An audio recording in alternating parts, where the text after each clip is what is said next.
हैं जी किधर कौन है? जुम्मा मुबारक हो। अच्छा जी, जुम्मा भी मुबारक हो आपको, हफ्ता भी मुबारक हो, इतवार भी मुबारक हो।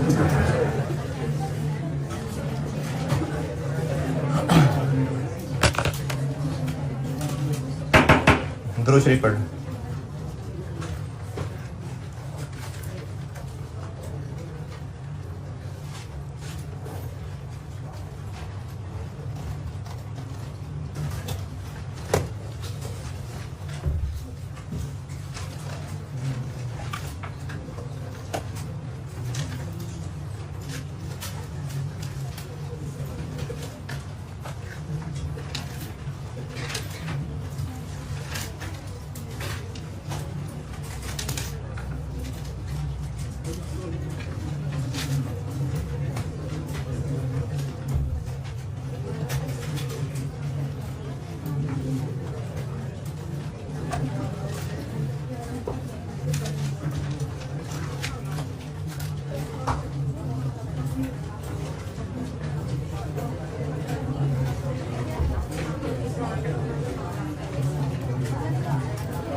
सवाल लिखें, क्वेश्चन लिखें, क्वेश्चन।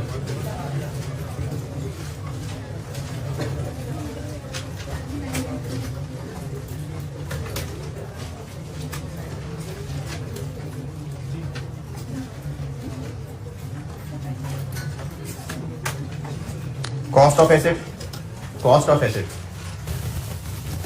ये को लाइट कम लग रही थी।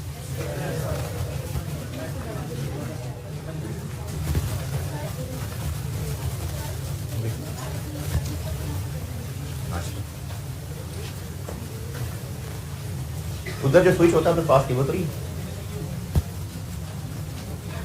ये लाइन सारी बंद है, वो लाइन भी बंद है।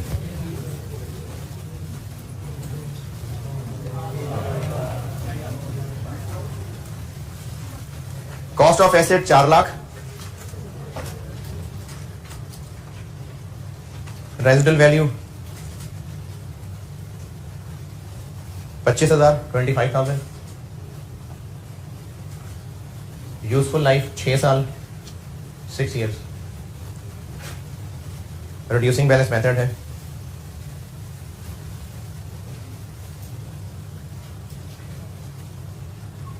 ईयर 3 की डेप्रिसिएशन बता दें, ईयर 3 तीसरे साल की डेप्रिसिएशन बता दें हैं?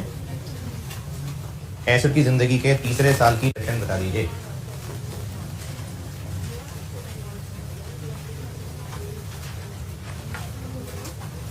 रिड्यूसिंग बैलेंस मेथड है।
कैसे निकला?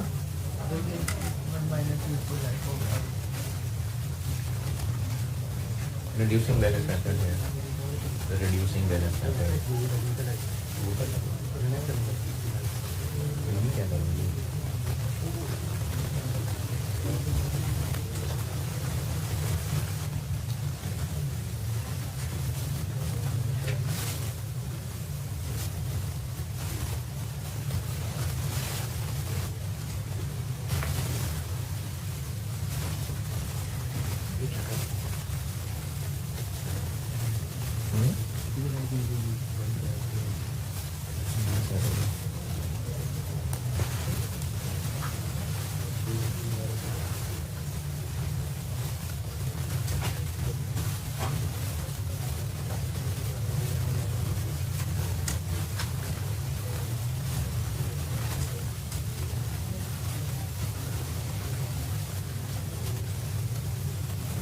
कैलकुलेशन कर लेते हैं।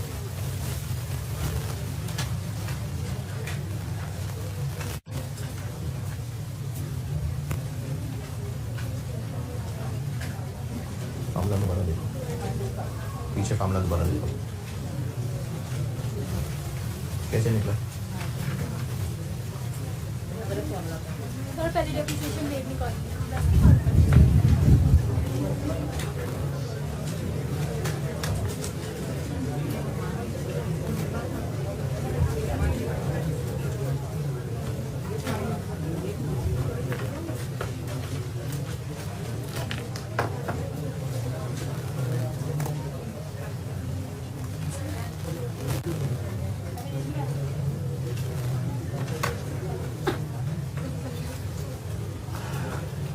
ये जो मुझे बहुत सारे मासूम लोग 6 से डिवाइड करते नजर आ रहे हैं, 6 से डिवाइड कहां से आ गया भाई? रिड्यूसिंग बैलेंस मेथड है, रिड्यूसिंग बैलेंस मेथड, उसमें कहां से 6 से डिवाइड हो गया? रिड्यूसिंग बैलेंस मेथड है, उसमें चाहिए होता है डेप्रिसिएशन रेट, और वो मैंने नहीं बताया, तो फिर आपको डेप्रिसिएशन रेट निकालना पड़ेगा पहले।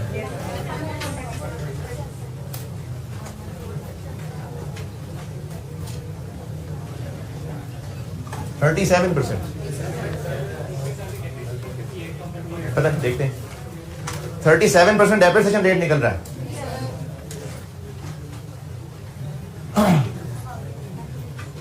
अच्छा 37%, ये असल में आंसर कुछ आ रहा था आपका 0.3700 करके, तो ठीक है 37% है।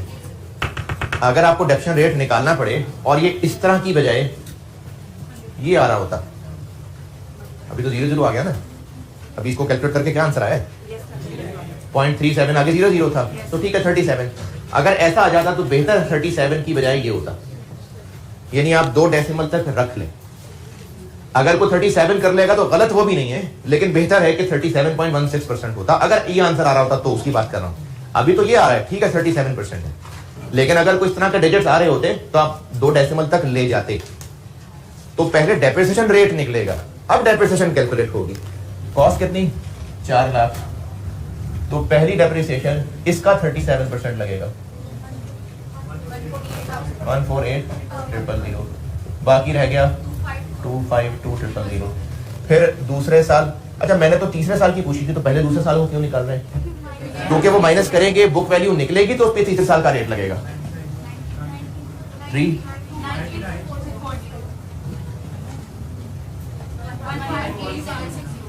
15,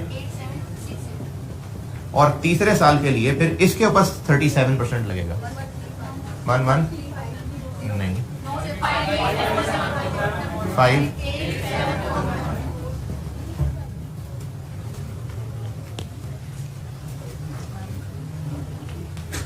इस पे 37% लगाया, फिर जो बुक वैल्यू बची दूसरे साल उस पे 37% लगा, फिर जो बुक वैल्यू बची तीसरे साल इस पे 37% लगा।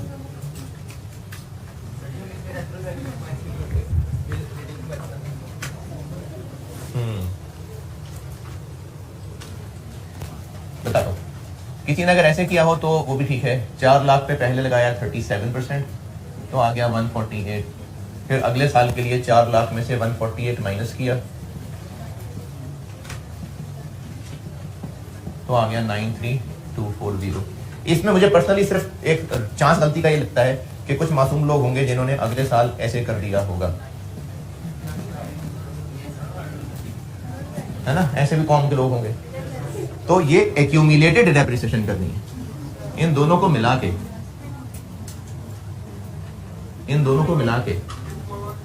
241 कॉस्ट माइनस एक्यूमुलेटेड डेप्रिसिएशन। यहां पर मुझे क्यों एक्यूमुलेटेड माइनस, मैं पहले ही साथ साथ माइनस करता जा रहा हूं, तो ऐसे कर ले ये भी ठीक है, ऐसे कर ले ये भी ठीक है, तो तीसरे साल की डेप्रिसिएशन ये बनती जी।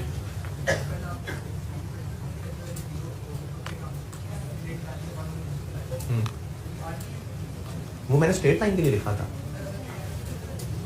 हाँ, उसमें फिर दो तरीके डिफरेंट होते हैं कि रेट बेस्ड ऑन कॉस्ट निकालना है या rate based on depreciable amount निकालना है। वो दो अलग अलग तरीके होते हैं। फिर अगर बेस्ड ऑन कॉस्ट निकालना है तो उसका फिर अलग तरीका है, बेस्ड ऑन डेप्रिशिएबल निकालना है तो अलग तरीका है। वो होते नहीं है कहीं किताब वालों में नहीं कराए। अच्छा, ये फर्क रखिएगा कि जो चीजें मैंने स्ट्रेट लाइन में लिखाई थी वो स्ट्रेट लाइन में लिखाई थी, उनको इधर उधर नहीं करना। ये मैंने रिड्यूसिंग बैलेंस के लिए बताया था, ये वाला फार्मूला कल एंड यहां पर की है बात। तो रिड्यूसिंग बैलेंस मेथड में डेप्शन रेट चाहिए होता है, नहीं था, पहले निकाल लिया, फिर उस रेट को इस्तेमाल किया।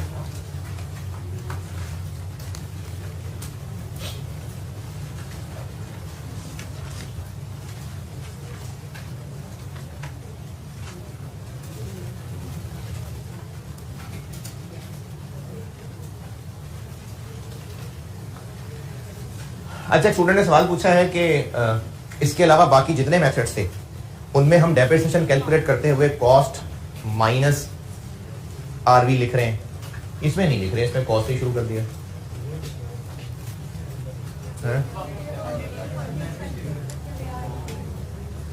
अच्छा, इसका जवाब एक मिसाल से आ रहा है, मुझे सब कुछ समझ आती है नहीं आती है, चलो कोशिश करते हैं।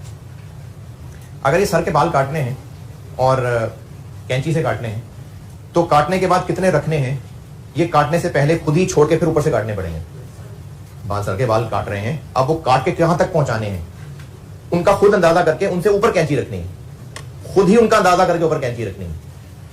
लेकिन अगर मशीन फेरनी है तो मशीन में एडजस्टमेंट कर दें कि कितने बाल एंड पे रखने हैं, वो मशीन में एडजस्ट हो गए, बेफिक्र होकर मशीन फेरें, क्या होगा, हैं गंजे हो जाएंगे। फिर जितनी पे मशीन सेट की थी ऑटोमेटिकली उतने बच जाएंगे। अब क्यों नहीं खुद उतने छोड़ के मशीन फेरनी पड़ रही, क्योंकि मशीन को उस हिसाब से सेट कर दिया।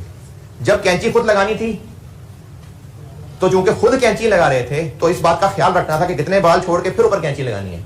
लेकिन मशीन से क्या हुआ, किधर है, मशीन ही में एडजस्टमेंट कर ली। अब वो मशीन में एडजस्टमेंट हो चुकी है, अब उनको पूरे सर पे बेफिक्र होकर फेरें, ऑटोमेटिकली उतने बाल बच जाएंगे जितने एडजस्ट किया था। तो हम जो बाकी मेथड में खुद से कैंची चला रहे थे तो कॉस्ट माइनस आरवी करके बाकी को डिवाइड कर रहे थे। रिड्यूसिंग में क्या किया, रेट के अंदर ही आरवी को एडजस्ट कर दिया। अब वो रेट ही ऐसा निकल आया, पता नहीं क्या बातें कर रहा हूं मैं, कि अब आप वो रेट बेफिक्र होकर कॉस्ट पे लगाना शुरू करें, करते करते एंड पे ऑटोमेटिकली आरवी बन जाएगी। तो ये जो रिड्यूसिंग बैलेंस मेथड होता है इसमें रेट के अंदर ही आरवी को एडजस्ट कर लिया होता है, उसके मुताबिक ही एंड आंसर आ जाएगा। जबकि बाकी सारे मेथड में चूंकि हम खुद डिवाइड कर रहे होते हैं तो उसमें फिर कॉस्ट में से आरवी को पहले साइड पे करना पड़ता है, ऊपर से गया तो जाने दें, कोई मसला नहीं। अच्छा, अब ये हो गए मेथड्स और उनकी, हाँ जी, अच्छा अगले वीक के टेस्ट कर लें जी, जो आज तक पढ़ा है। आज तो जुम्मा है, टेस्ट कब होता है, बुध को है? बुध को। बस कल तक जितना पढ़े, यानी डेप्रिसिएशन, कॉस्ट, ये जो पिछले 4-5 दिन में पढ़ा है, ये वो ट्रायल चैनल का हो गया ना। पहले कितने लोगों ने दिया था टेस्ट, नहीं आपसे पूछा हूँ, 70+। अच्छा चलो ठीक है, सही। अगले वीक में जो टेस्ट है वो अब ये जो I16 जितना पढ़ा है वहां जितना कल तक पढ़ लेंगे। डेप्शन है, आज भी जो बता दूंगा, कल भी जो बता दूंगा, वहां तक टेस्ट है, ठीक है। मुझे फिर वो बाद में पूछ लेना क्या क्या रखना है उसमें। और मैंने उस दिन कहा था कि वो ऑनलाइन वालों के लिए मैसेज करना है सिलेबस टेस्ट का।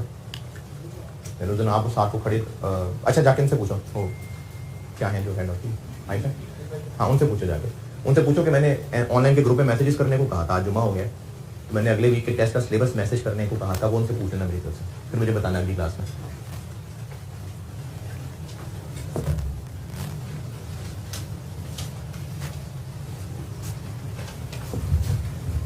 डेप्रिसिएशन मेथड्स हो गए, डेप्रिसिएशन की कैलकुलेशन सीख ली। मैंने जब डेप्रिसिएशन की हेडिंग दी थी तो कहा था कि डेप्रिसिएशन फॉर द ईयर कौन सा ईयर? अकाउंटिंग ईयर, क्योंकि हमने डेप्रिसिएशन एक्सपेंसेस इनकम ये सब का फैसला करना होता है अकाउंटिंग ईयर को सामने रखे। तो डेप्रिसिएशन फॉर द ईयर मैंने कहा था कि दो चीजों पे बेस करेगा, एक डेप्रिसिएशन मेथड्स और एक चार्ज पॉलिसी। डेप्रिसिएशन मेथड बता दिया आपको, अब बताता हूं चार्ज पॉलिसी।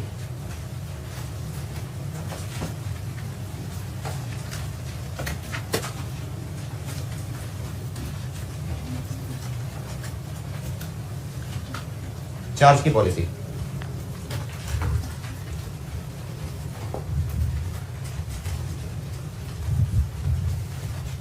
डेप्रिसिएशन कैलकुलेशन के जो मेथड्स पढ़े, अच्छा ये चीज बनाई ही क्यों गई, ये वाली जो चीज बता रहा हूं उसके लिए कहानी समझा रहा हूं, उम्मीद है समझ आ जाएगी कहानी। फिर उसका एंड कंक्लूजन बताऊंगा कि अच्छा करना क्या। पहले आपको बता रहा हूं कि इसकी जरूरत क्यों पड़ी, ये कहानी बता रहा हूं कि ये मसला आया ही क्यों, पहले उस मसले की कहानी बता रहा हूं, फिर उसका हल बताऊंगा।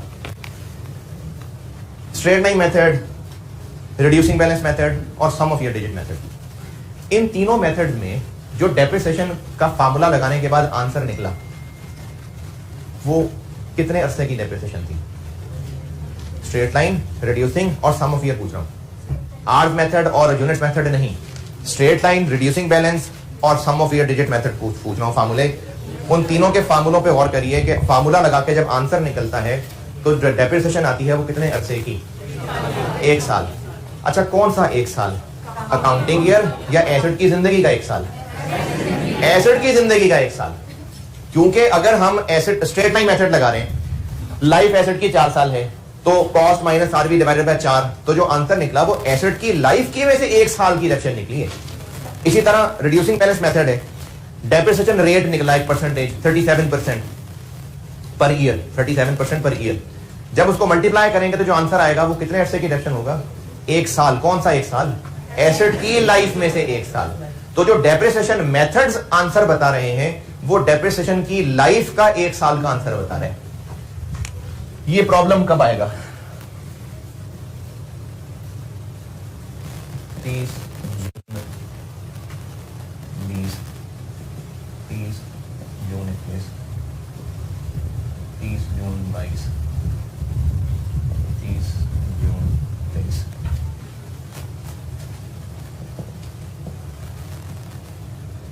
ये मैंने सामने अकाउंटिंग ईयर्स लिखे। अच्छा मैं पढ़ा क्या रहा हूं, मैं आपको ना मसला बता रहा हूं कि मसला क्या बना के टॉपिक आना पड़ा, मसला बता रहा हूं। ये मैंने सामने कुछ अकाउंटिंग ईयर्स लिखे हुए। एक बिजनेस है जिसका अकाउंटिंग ईयर जुलाई से जून है। अच्छा अकाउंटिंग ईयर जरूरी है जनवरी से दिसंबर हो?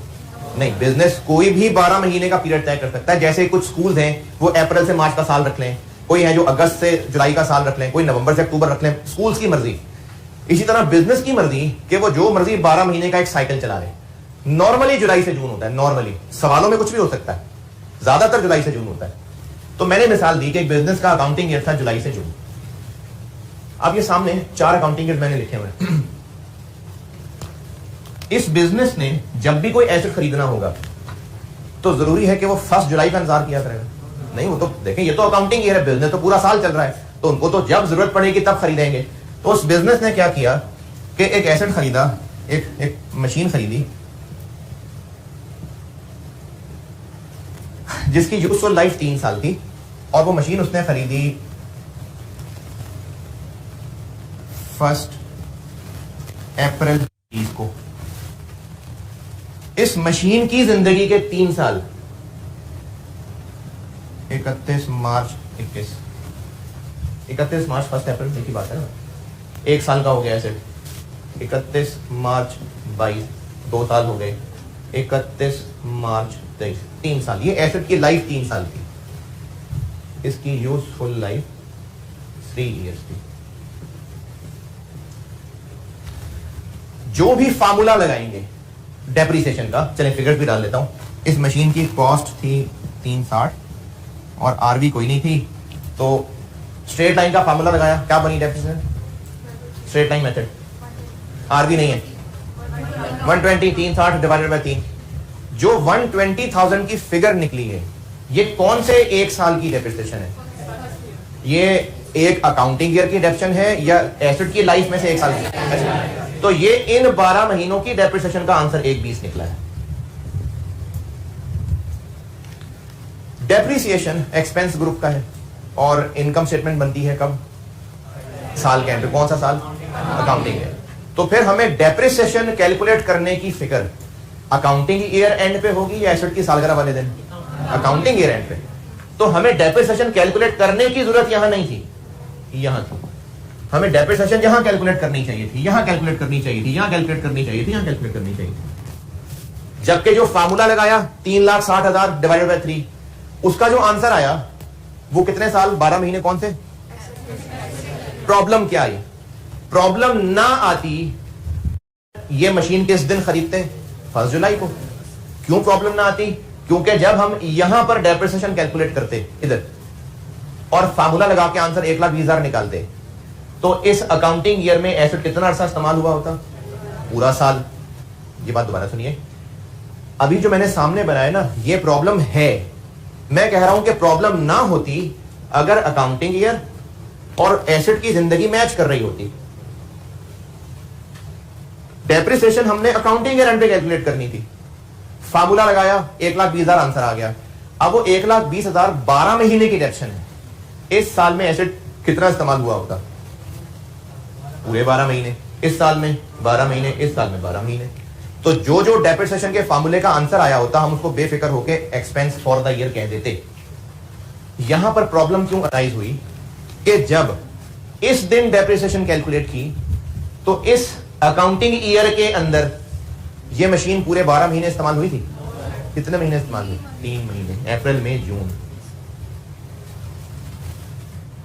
3 महीने वाली बात ना समझ आएगी किसी को। 1 अप्रैल 20 को मैंने कहा खरीदा, जब खरीद लिया तो उसके बाद पहला अकाउंटिंग ईयर इस दिन एंड हो गया।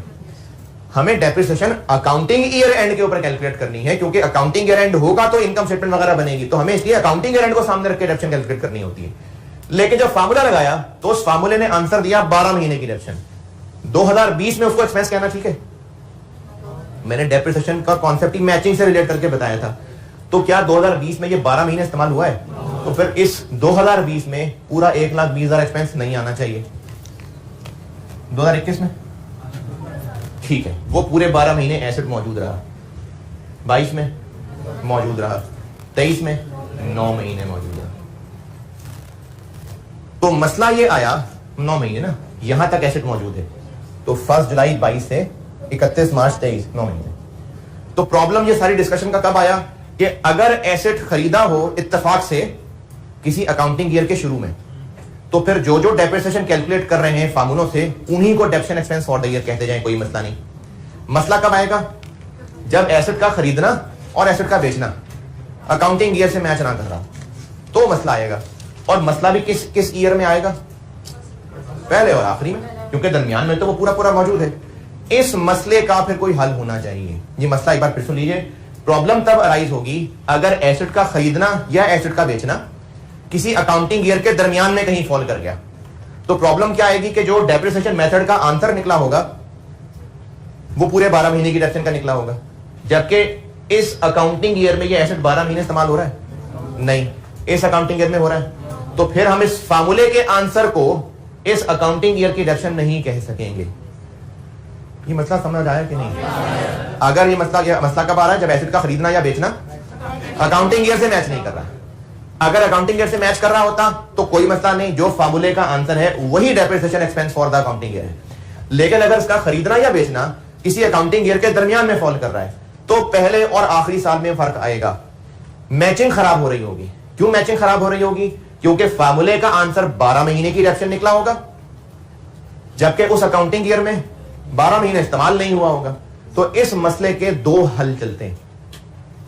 अब इस मसले का मैं सोल्यूशन बताने लगा हूं।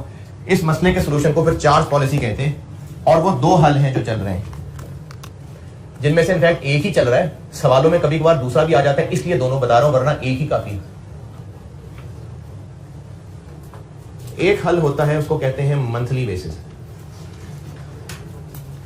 इसको टाइम प्रोपोर्शनेट बेसिस भी कहते हैं।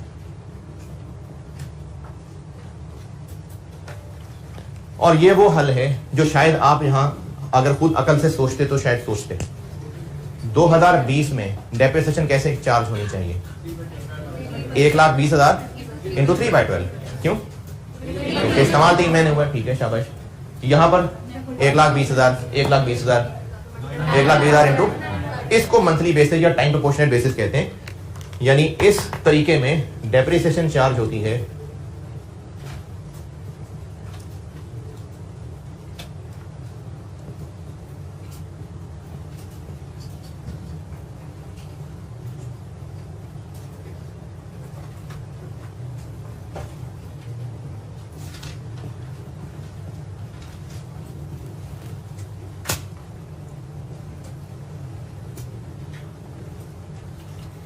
डेप्रिसिएशन चार्ज होती है on the basis of number of months for which asset is held in an accounting year.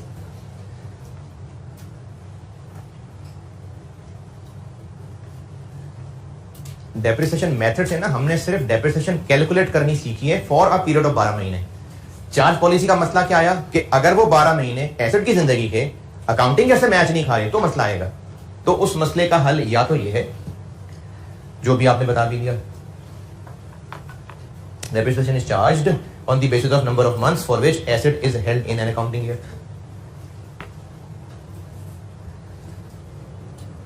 अच्छा, ऐसा करने से फिगर वर्क भी कर लेते हैं। 2020 में कितनी रिएक्शन चार्ज होगी? 30,000। कैसे? फार्मूले का आंसर निकला 1,20,000 इंटू 3/12। अच्छा, 3/12 क्यों?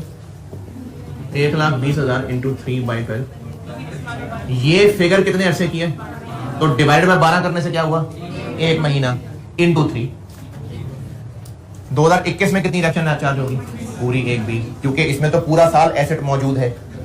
2022 में भी एसेट पूरा साल मौजूद है और 2023 में एसेट 9 महीने मौजूद रहा।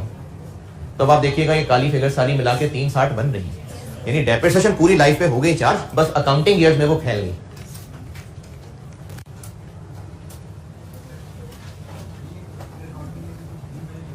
अगर इस पर ही करता हूं बात।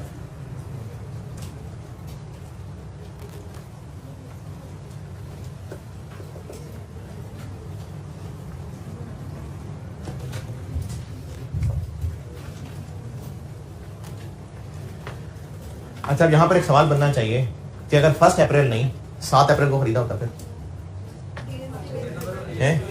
फिर डेज कर लेते। अच्छा, सुबह 9:15 बजे खरीदा होता फिर आर्स कर लेते। अच्छा, 9:18 और 23 पे खरीदा होता है। तो इतनी गहराई में नहीं जाने की जरूरत, महीने का लेवल काफी है, मंथली लेवल काफी है। तो फिर 7 अप्रैल का क्या हल करें? जिंदगी में राउंडिंग ऑफ सीखी होगी आपने। आधे से कम है तो खत्म, आधे से ज्यादा है तो पूरा मान लें। अगर 7 अप्रैल को खरीदा होता तो अप्रैल को पूरा मान लें। 7 अप्रैल को खरीदा होता तो अप्रैल में 10 दिन होते हैं, 30 दिन होते हैं। तो 7 अप्रैल को खरीदा होता तो 23 दिन तो हुआ होता ना इस्तेमाल, आधे से ज्यादा हो गया ना। हाँ, तो फिर पूरा महीना काउंट कर लें। अच्छा, अगर 27 जून को बेचा होता 27 जून को बेचा होता तो जून पूरा काउंट कर लें। नहीं, मैं इस वक्त बात कर रहा हूं straight line method, reducing balance method और सम ऑफ यूनिट की। मैंने भी आवर्स और यूनिट्स की बात नहीं की। अच्छा, अगर बेचा होता 8 जून को तो बस फिर जून नहीं है। अच्छा, अगर 15 जून को बेचा होता तो साढ़े भी चल सकता है, 6.5 7.5 महीने, आधा महीना भी चल सकता है। लेकिन इतना ज्यादा मसला होगा नहीं सवालों के अंदर, तो इसलिए हम महीने तक रहते हैं, बस महीनों की बेसिस पे। दूसरा हल ये है, उसको कहते हैं फुल ईयर बेसिस। महीनों के चक्कर में भी नहीं पड़ते। इसलिए महीनों के चक्कर में नहीं पड़ते क्योंकि बिजनेस कहेगा कि हम अगर एसेट बेच देंगे तो फौरन नया खरीदी तो लेंगे, हम कौन सा पूरा साल फारिग बैठे रहेंगे। तो फिर इन्होंने आसानी क्या रखी? आसानी ये रखी कि साल के एंड पे देखेंगे, अकाउंटिंग ईयर एंड पे देखेंगे, अगर एसेट मौजूद है तो समझो पूरा साल मौजूद है।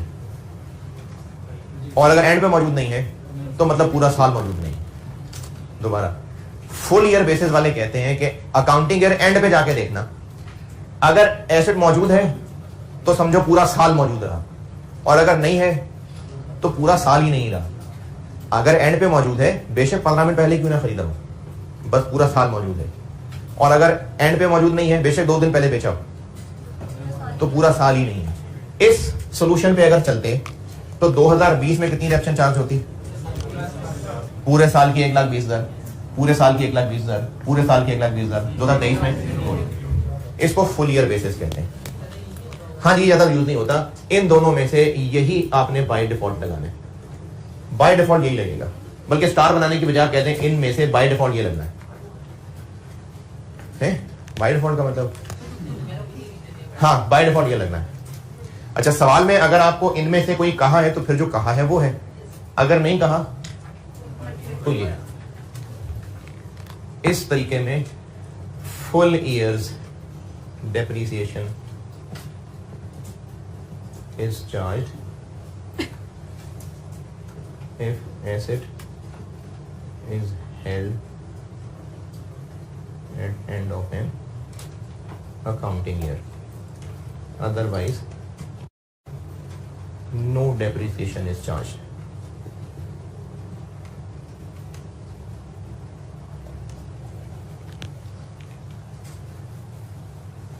Full year's depreciation is charged if asset is held at end of an accounting year. Otherwise, no depreciation is charged.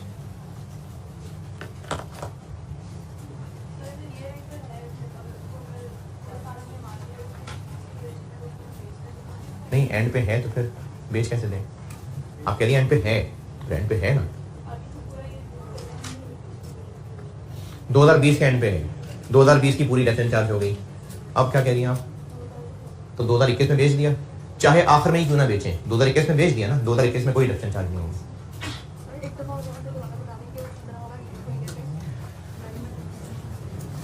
इसी मिसाल को दोनों से दोबारा बताता हूं। मेथड के मुताबिक एसेट की जिंदगी के 1 साल की डिडक्शन 1,20,000, ये मेथड का आंसर आ गया। अब अगर ये अकाउंटिंग से मिसमैच कर रहा है तो मंथली बेसिस यूज करनी हुई। इस मिसाल में 2020 में कितने महीने इस्तेमाल हो रहा है? 3 महीने, तो हम करेंगे 1,20,000 इंटू 3/12। 2021 में पूरा साल इस्तेमाल हो रहा है 1,20,000। 2022 में पूरा साल इस्तेमाल हो रहा है 1,20,000। 2023 में एसेट कितने महीने इस्तेमाल हो रहा है? 9 महीने, तो हम करेंगे 1,20,000 इंटू 9/12। और अगर फुल ईयर बेसिस है, इस दिन एसेट है 1,20,000, इस दिन एसेट है 1,20,000, इस दिन एसेट मौजूद है 1,20,000, इस दिन एसेट मौजूद है नहीं, तो 23 में कोई ऑप्शन नहीं। सवाल लिखें।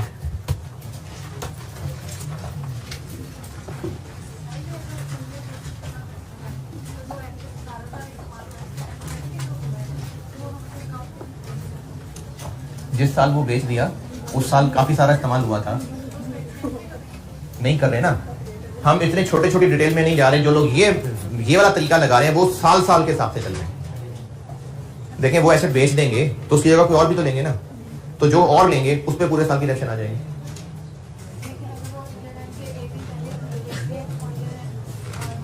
इसी वजह से ये कोई ज्यादा यूज नहीं होता। ये अच्छा मेथड नहीं है, ये अच्छा तरीका नहीं है। आपको इसके बताया, हो सकता है सवालों में ये मौजूद हो, तो आपको कैलकुलेशन आनी चाहिए। ये इससे बेहतर है या ये उससे बेहतर है, तो जाहिर है ये बेहतर है, ये मैचिंग के इतना अच्छा नहीं है, लेकिन है। तो अगर सवाल में हुआ तो हमने तो कैलकुलेट करना पड़ेगा ना, तो इसलिए बता रहा हूं कि सवालों में ये हो सकता है। अच्छा ये नहीं है लेकिन हो सकता है। चले सवाल लिखिए। कॉस्ट ऑफ एसेट,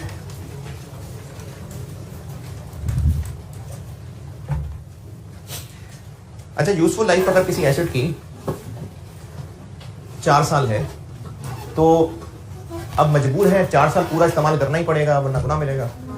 या उससे पहले भी बेच सकते हैं? बेच सकते हैं, बिल्कुल बेच सकते हैं। तो फिर इंतजार कर लेते हैं एंड तक, पता चल जाता कितना अरसा इस्तेमाल किया, ताकि पता होता कि कितने साल इस्तेमाल किया। अंदाजे लगाने की क्या जरूरत थी यूजफुल लाइफ?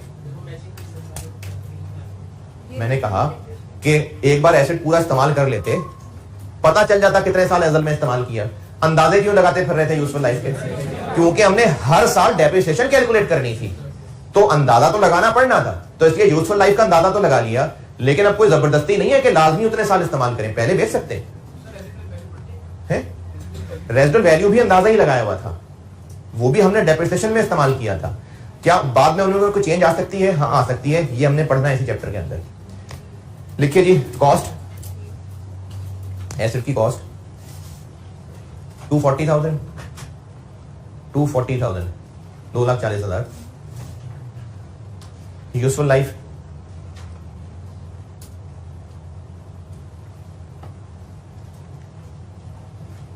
आठ साल, 8 years। स्ट्रेट लाइन मेथड है, स्ट्रेट लाइन मेथड है। Accounting year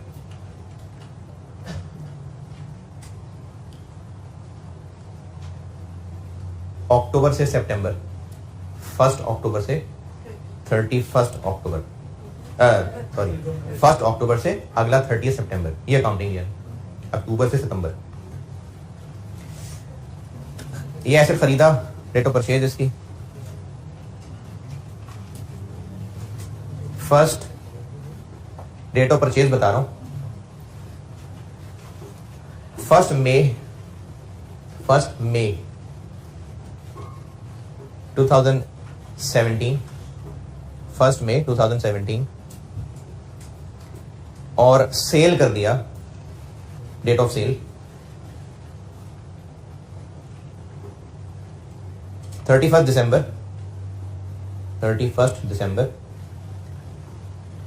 2020। Date of purchase बताई है 1 मई 2017 और डेट ऑफ सेल बताई है 31 दिसंबर 2020। अकाउंटिंग बताया मैंने 1 अक्टूबर से 30 सितंबर, है जी?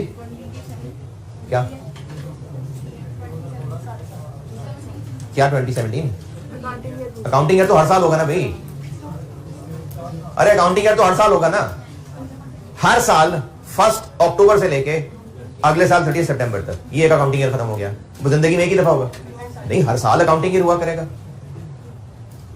रिक्वायर्ड है आपसे अभी डेप्रिसिएशन एक्सपेंस बता दें, 2017 का भी, 18 का भी, 19 का भी, 20 का भी, 21 का भी। सवाल मेरा दोबारा सुन लें, आपसे डेप्रिसिएशन एक्सपेंस रिक्वायर्ड है फॉर द ईयर 2017, 2018, 2019, 2020, 2021। कितने हो गए? 5 4 5 हो गए ना, 5 हो गए। 17, 18, 19, 20, 21 रेजो वैल्यू नहीं बताई तो 0 है।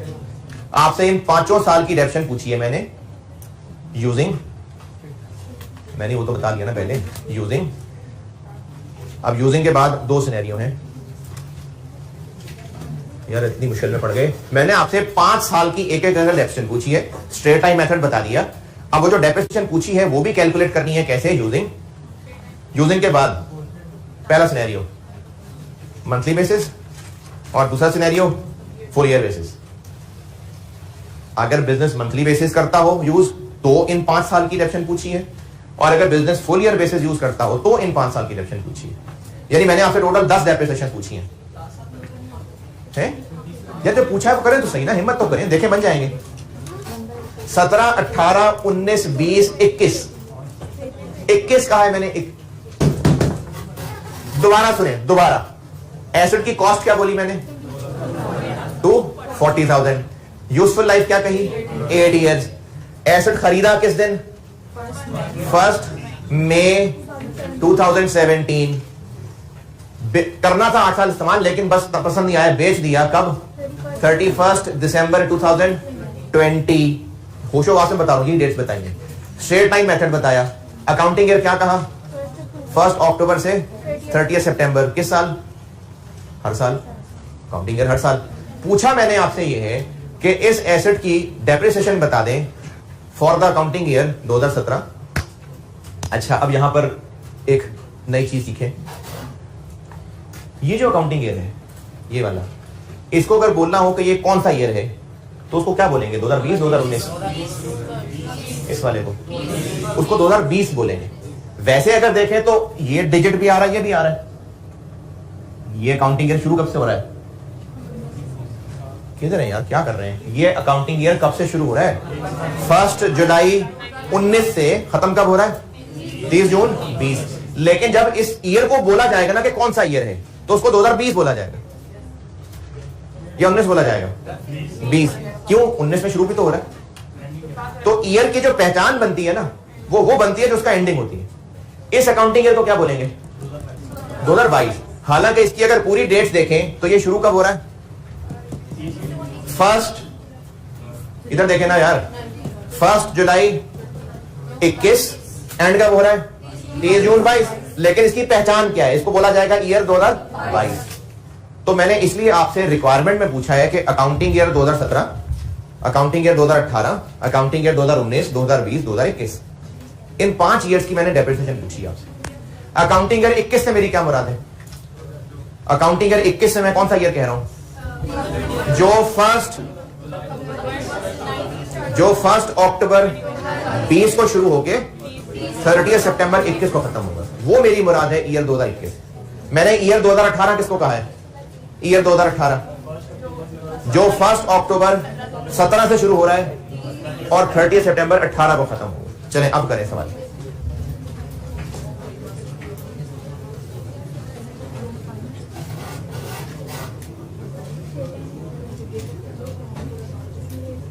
हाँ, महीने गिनने में थोड़ी मुश्किल होगी आपको, लेकिन करें, प्रैक्टिस हो जाएगी।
अच्छा, जो लोग अभी तक ईयर्स में उलझे हुए हैं, 1 अक्टूबर 16 से 30 सितंबर 17, एक ये ईयर था।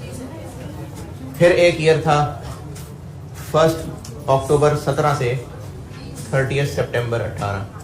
फिर एक ईयर था 1 अक्टूबर 18 से 30 सितंबर 19। ये मैं अकाउंटिंग ईयर्स की बात कर रहा हूं।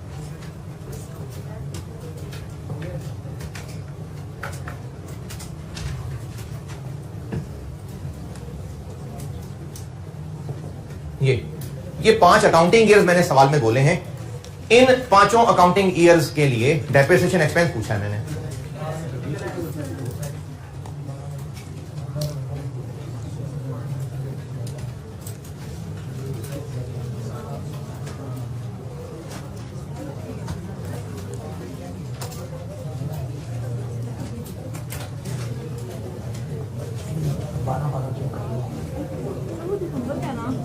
दिसंबर किधर आ गया? वो तो हमें बाद में पता चला कि बीच में, शुरू में तो ये 1 मार्च के हिसाब से चल रहा था, 1 मई के हिसाब से। अच्छा चलो, जैसे कर रहे करो, फिर जैसे कर रहे करो, सही कर देते।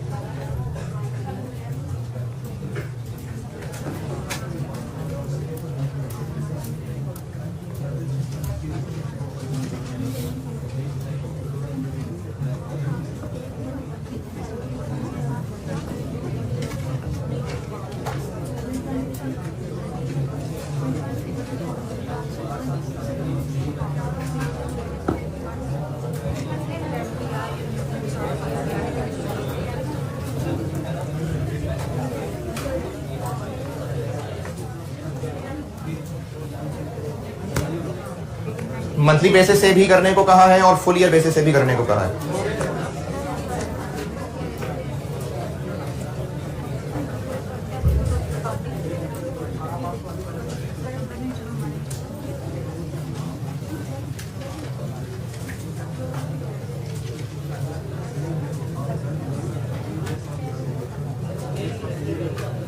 हैं?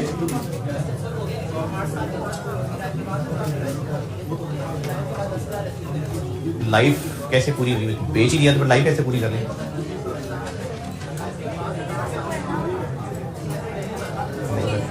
नहीं यही नहीं तो बच कैसे गए? आप महीनों में कोई गलती कर रहे होंगे। चले इधर देखें, स्ट्रेट लाइन मेथड है तो 12 महीने की डेप्रिसिएशन हो गई 30,000। ये एसेट की जिंदगी के 12 महीने हो गए। इस अकाउंटिंग ईयर में, मैं पहले मंथली बेसिस कर रहा हूं, इस अकाउंटिंग ईयर में कितने महीने इस्तेमाल हुआ ये? 5 महीने। और महीने गिनने में होगी मुश्किल, कोई परेशानी की महरूमी की बात नहीं कि आपके मुझे महीने गिनने नहीं आते, होते हैं, इसमें मुश्किल होती है महीने गिनने में। इस चैप्टर में आपको महीने गिनने में मुश्किल होगी। एक IAS 23 पढ़ना है आगे चल के, उसमें महीने गिनने में मुश्किल होगी, तो ये मुश्किल है। कैलेंडर रख लिया करें बेशक सामने। 1 मई पूरा, जून जुलाई अगस्त सितंबर, 5 महीने। तो 2017 में इस 30,000 में से हम लेंगे 5 महीने, 12। ये भी पूरा साल इस्तेमाल हुआ, यहां भी इस्तेमाल हुआ और यहां भी इस्तेमाल हुआ, तो पूरा 30,000।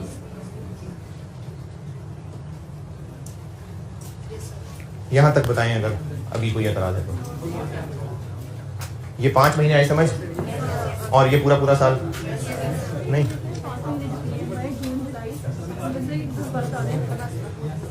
ये डेप्रिसिएशन कैलकुलेशन कब कब की जा रही है? कब कब की जा रही है? अकाउंटिंग ईयर एंड पे, यानी 30 सितंबर पे खड़े होकर हम ये काम कर रहे हैं।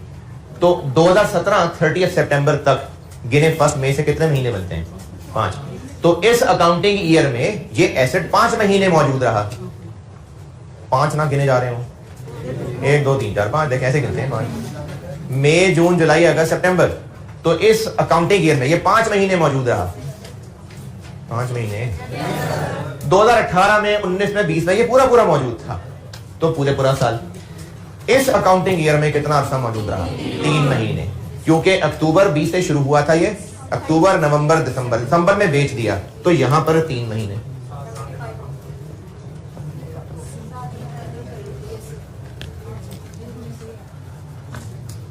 हाँ जी, जो कर रहे थे वो भी और जो नहीं कर रहे थे वो भी, इसमें बताएं क्या पूछना मसला है। और अगर बिजनेस फुल ईयर फॉलो कर रहा था,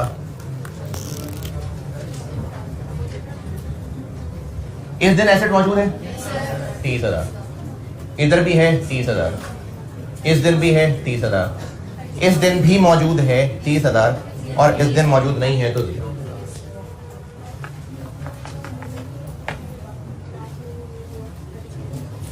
जब ये अकाउंटिंग ईयर खत्म होगा 30 सितंबर 21 को, तो उस दिन मौजूद था एसेट नहीं, इसलिए 0। Full year monthly basis. और लिखें सवाल।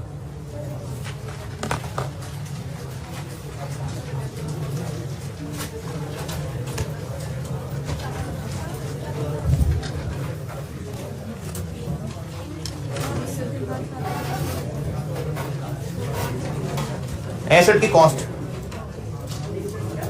अच्छा कर ले, नोट कर रहे हैं इसको, कर ले। कैमरा उधर रखा करें ना यार, जहां मैंने लिखा होता है कैमरा वहां रखा करें, मेरे साथ मूव ना किया करें। जब मैं कुछ बोलूं ना तब मेरे पास आया करें।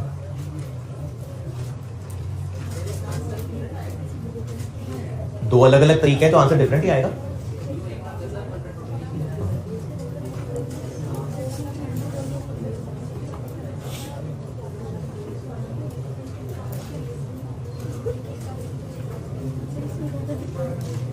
नहीं, बस हर साल की डेफिनेशन पूछी थी मैंने इस सवाल में सिर्फ हर साल की डेफिनेशन पूछी थी। मैंने सिर्फ हर साल की डेफिनेशन पूछी थी। चले अगला सवाल लिखिए। Cost of asset 5 lakh, cost of asset 500,000, depreciation rate. अगला सवाल है, कॉस्ट ऑफ एसेट 5 लाख है, depreciation rate 24%, 24%। Reducing balance method है।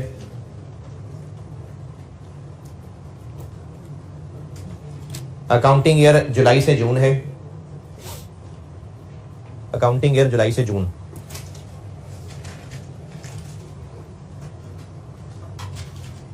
डेट ऑफ परचेज जब एसेट खरीदा था वो खरीदा था 1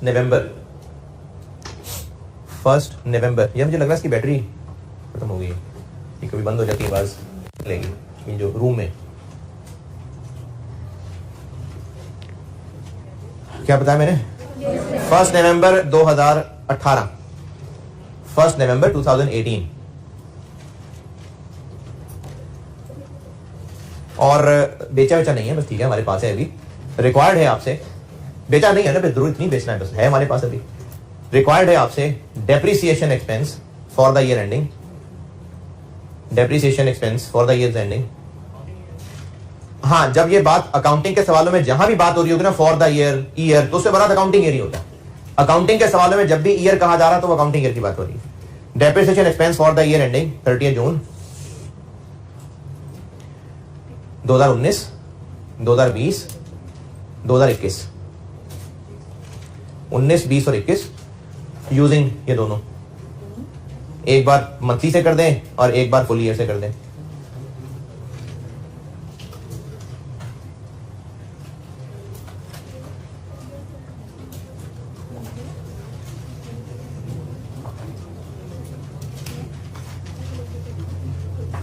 अच्छा, मैं इतनी मासूमियत नहीं एक्सपेक्ट कर रहा कि आप एक ही बार 5 लाख पे 24% लगाएंगे और जो आंसर आएगा उसी आंसर को 3/12, 4/12, 5/12 रिड्यूसिंग बैलेंस मेथड।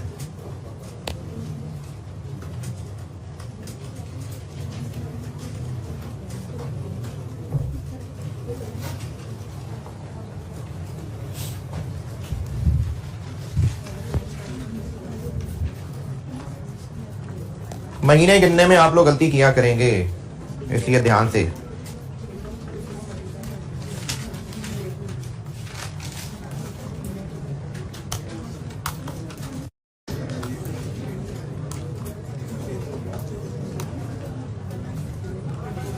ऐसे तो नापा टूट जाएगा।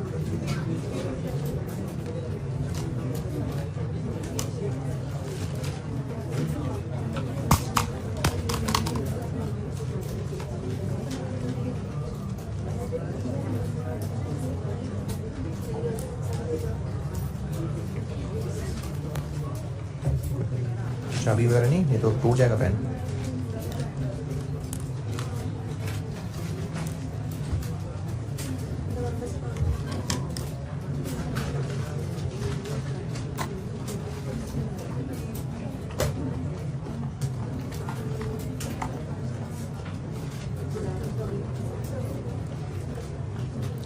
रेड तो वो भी था, ये फुल हो तो रेड होता है या रेड नहीं होता है?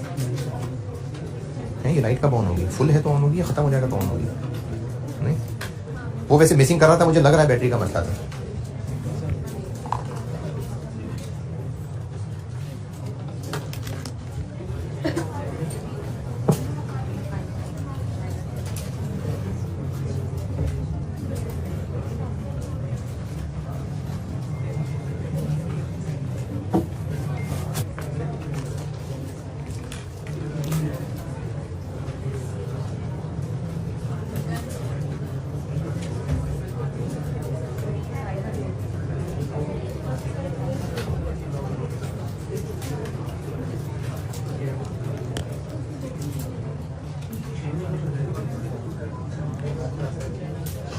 रिड्यूसिंग बैलेंस में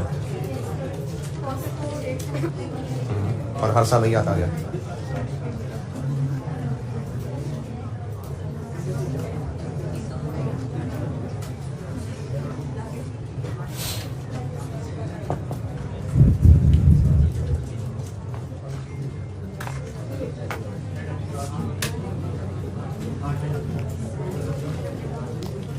चले टाइम कम इधर देखें। कॉस्ट कितनी? 5 लाख। जब 2019 में डेप्रिसिएशन चार्ज करने लगेंगे कितने महीने? 8 महीने, क्योंकि अकाउंटिंग ईयर है जुलाई से जून।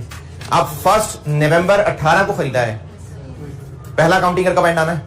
30 जून 19। गिनने कितने महीने? नवंबर, दिसंबर और जून तक 6, 8 महीने।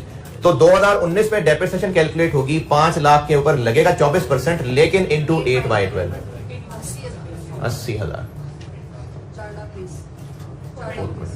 अगले ईयर्स में कोई मसला नहीं। 2020 की डेप्रिसिएशन इस पे 24%, इस पे 24, क्योंकि रिड्यूसिंग बैलेंस मेथड है ना भाई, बुक वैल्यू पे रेट लगता है। पहले साल का मसला था बस, उसके बाद अब बुक वैल्यू पे रेट लगता जाएगा। बाकी रह गया 319,200 और 2021 भी पूछा था, तो 2021 में फिर इसी के ऊपर 24 लग जाएगा। 7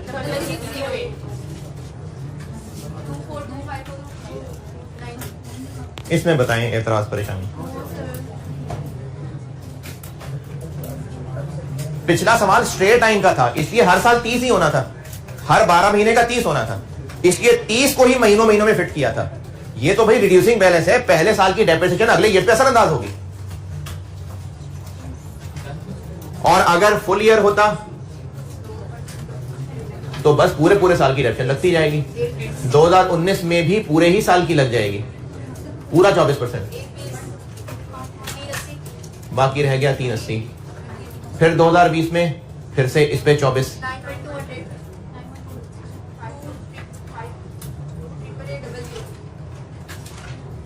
और 21 में फिर इसी के ऊपर 24%। ये रिड्यूसिंग बैलेंस।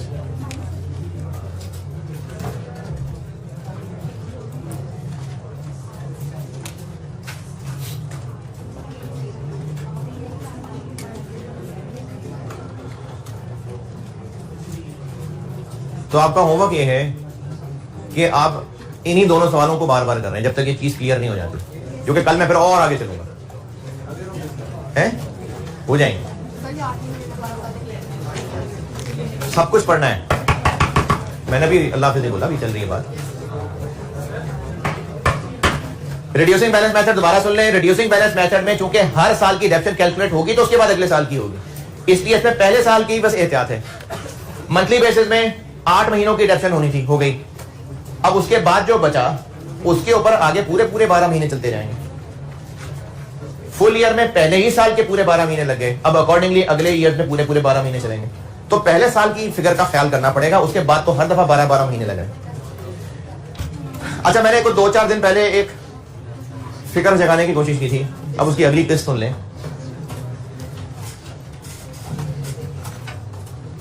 मैंने आपको समझाने जोड़ने की कोशिश की थी कि आप सब सारे के सारे माशाल्लाह अक्लमंद लोग हैं, सब के सब मतलब अक्लमंद हैं, समझदार हैं, और इस चीज पे बिलीव करते हैं कि आगे आपका चूंकि आईटैप का एग्जाम है तो आप उसकी एग्जाम की तैयारी करेंगे तो पास होगा। अच्छा, और वैसे तो कनेक्टेड है, लेकिन अगर कंपैरिजन करना हो, जितनी फिकर आईटैप के एग्जाम की होगी, क्या उतनी ही फिकर अगले वीक के टेस्ट की है? समझदारी की बात पूछ रहा हूं, एक नॉर्मल इंसान की बात कर रहा हूं, जो वैसे तबन फिनकार है तो उसकी बात नहीं कर रहा। आई कैप का एग्जाम और अगले वीक वाला टेस्ट, ज्यादा फिक्र किसकी होगी? आई कैप के एग्जाम, क्योंकि अगले वीक वाला टेस्ट नहीं भी हुआ तो क्या सीए से थोड़ी निकाल देंगे आपको, लेकिन आई कैप का एग्जाम फेल होता है तो फिर वो फेलियर है, फिर 6 महीने जाया, फिर एक धब्बा पड़ जाता है कि पता नहीं आर्टिकल में क्या मुश्किल होगी, फिर अगले पेपर पे कॉन्फिडेंस डाउन हो चुका होगा। तो चूंकि आई कैप के एग्जाम्स ज्यादा बड़ा नुकसान पहुंचा सकते हैं, इसलिए फिक्र ज्यादा है। तो आप इस वक्त जितनी भी मेहनत कर रहे हैं और अपनी 24 घंटे की फिक्र चूंकि सीए के इम्तिहान पास करने के लिए कर रहे हैं, अगर सीए नहीं भी हुआ तो क्या भाई जिंदगी थोड़ी खत्म हो जाएगी, और ऑप्शन भी हैं। चलो सितंबर में नहीं हुआ, अगले मार्च में सही, उसमें नहीं हुआ उससे अगले सितंबर में सही, फैटल नहीं है फेलियर, लेकिन जो इस जिंदगी का एक दफा एंड आ गया, अगर वो फेलियर की तरफ चला गया फिर दोबारा पेपर नहीं होते उसके। तो चूंकि ज्यादा बड़ा इम्तिहान आखिरत वाला है तो सबसे ज्यादा फिक्र भी उसी की होनी चाहिए, ये अक्लमंदी का तकादा है। अब उसमें मैं क्या करूं, मैं तो आपको अकाउंटिंग ही पढ़ाऊंगा, लेकिन चूंकि आप मेरे इन्फ्लुएंस में हैं, आप लोग मेरी बात समझते मानते लेने वाले बात हैं, तो अल्लाह ताला ने ना हर एक से, एक हदीस का मफहूम है, तुम में से हर एक से उसकी रैयत के बारे में पूछा जाएगा। रैयत कहते हैं जो भी आपके ताबे, रियाया होती है ना, बादशाह की रियाया तो उसके अंडर होती है, तो बाप के रैयत उसके घर वाले हैं, माँ की रैयत उसके औलाद है, एम्प्लॉयर की रैयत उसके सारे एम्प्लॉयज हैं, मेरी रैयत आप सारे मेरे स्टूडेंट हैं। तो मैंने अब आपको झंझोड़ने की कोशिश तो पूरे सेशन में साथ साथ करता रहूंगा। एक चीज और जो मैं ऐड किया करता हूं, जिसके लिए ये ग्राउंड बना रहा था, आपको अपनी जिंदगी में जो भी 19-20 साल गुजरे हैं, जो लोग याद हैं इस तरह से कि आप उनको अच्छे अल्फाज में या इज्जत के तौर पे याद करते हैं, जिनमें आपके पुराने टीचर्स भी हो सकते हैं, कोई रिश्तेदार भी हो सकते हैं, उनमें से, या इवन के कोई दुकानदार भी हो सकते हैं जिनसे बहुत ज्यादा ट्रांजेक्शन हुई हैं, उन सब में जो अच्छे अल्फाज में याद की बात कर रहा हूं, उन सब में एक कॉमन कैरेक्टरिस्टिक ये थी कि उन्होंने आपसे अच्छे अखलाक से बात की है। आपको वो टीचर स्कूल के इज्जत के पॉइंट ऑफ व्यू से वो याद नहीं होंगे जो बहुत काबिल थे, आपको वो याद होंगे जो बहुत प्यार से बात करते थे। आपको वो दुकानदार अच्छे इज्जत के साथ ताल्लुक याद होगा या मिलते होंगे जो अच्छी डीलिंग, अच्छे अखलाक से बात करते थे। आपको वो खाला, ताया, फुफो, चचा वो ज्यादा पसंद होंगे जो प्यार से बात करते हैं। ये इंसान की फितरत है।